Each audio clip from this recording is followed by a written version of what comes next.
All right, everyone. Thanks for joining, by the way. As we all know, our instructor wants us to have a dialogue about the impact of the internet and AI on education. Now, we will be discussing something about it, and we will start with the general issues of the internet. Then later on, we'll move to AI, and finally, we will try to figure out where we draw the line on academic honesty. Queenie, why don't you start us off? What's your take on the internet's role in our education? Well, I think it's most a huge positive. For me, the internet has made learning so much more efficient. I can access a global library of resources instantly. It's not just about textbooks anymore. It's about watching video, tutorials, joining online forums, and finding up to date information for our projects. It's a game changer for speed and access.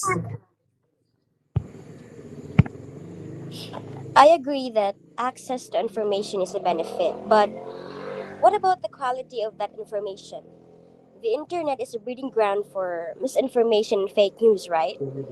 We're expected to do research, but it's often difficult to tell a reliable source from a biased or completely false one.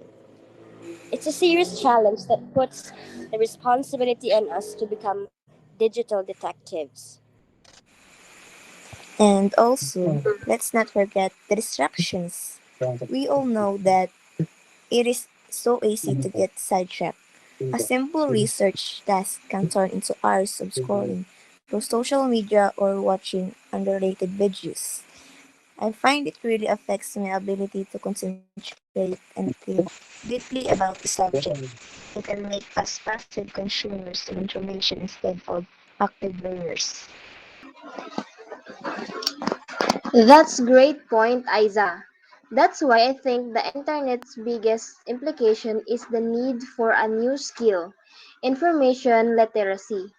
Our instructors should be teaching us not just how to find information, but how to evaluate it, cross-reference it, and understand our sources' potential bias. The internet forces us to be more critical than ever before.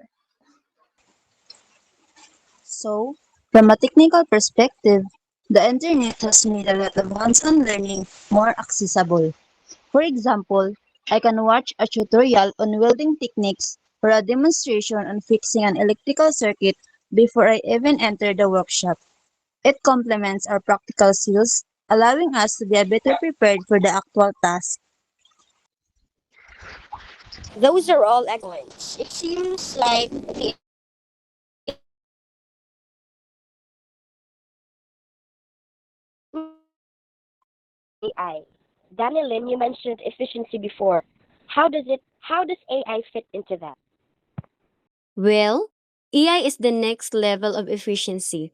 For schoolwork, I can use it to brainstorm ideas for an essay, create a detailed outline, or even draft a difficult email. It saves so much time on the initial, tedious parts of a project.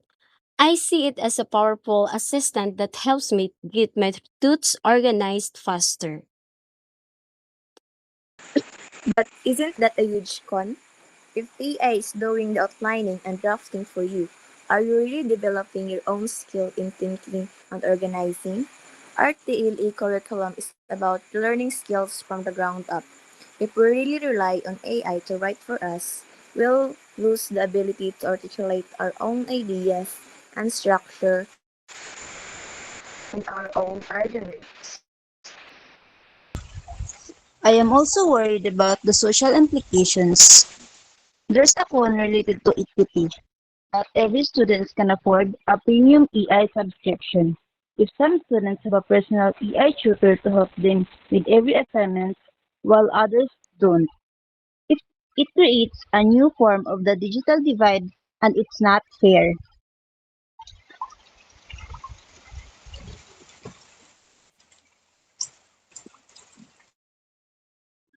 A major pro of AI, especially for us as a future teachers, its potential for personalized learning. We could use AI to create adaptive lesson plans that adjust to each student's pace and needs. For a student struggling with a specific skill, AI could provide target exercises and immediate feedback, freeing up the teacher to focus on one-on-one help. Well, I see the pros and cons in our field too. An AI could help me design a more efficient floor plan for a workshop or suggest different materials for a project. But the con is that you lose the trial and error process, which is often how you learn best in hands-on environment. AI might give you the right answer, but you miss out on understanding the why behind it.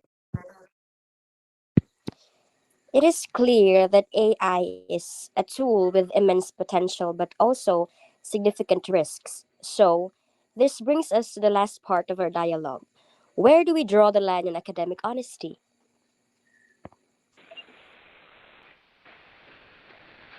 For me, the line is crossed when you pass off an AI generated text as your own original work. Using it to get ideas or to edit is one thing, but having it write the entire essay is a form of plagiarism.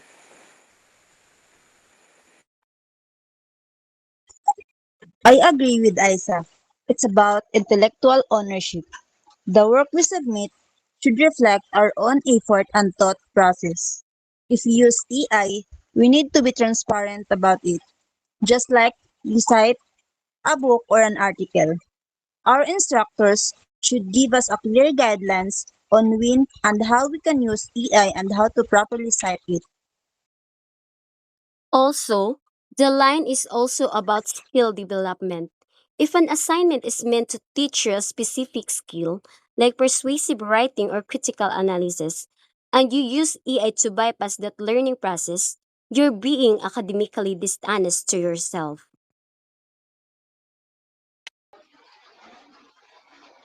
I think the best way to handle this is for educators to change their assessments. Instead of just a take home essay, we could have an oral defense of our work, a hands on projects that can be replicated by an AI, or an class handwritten exams. This forces us to rely on our knowledge, not on a tool. In TLA, we already have a lot of hands-on work that's hard to generate. For our reports and presentations, I think the line is drawn when the AI does the thinking for you. The tool should be a way to improve your work, not to replace your brain.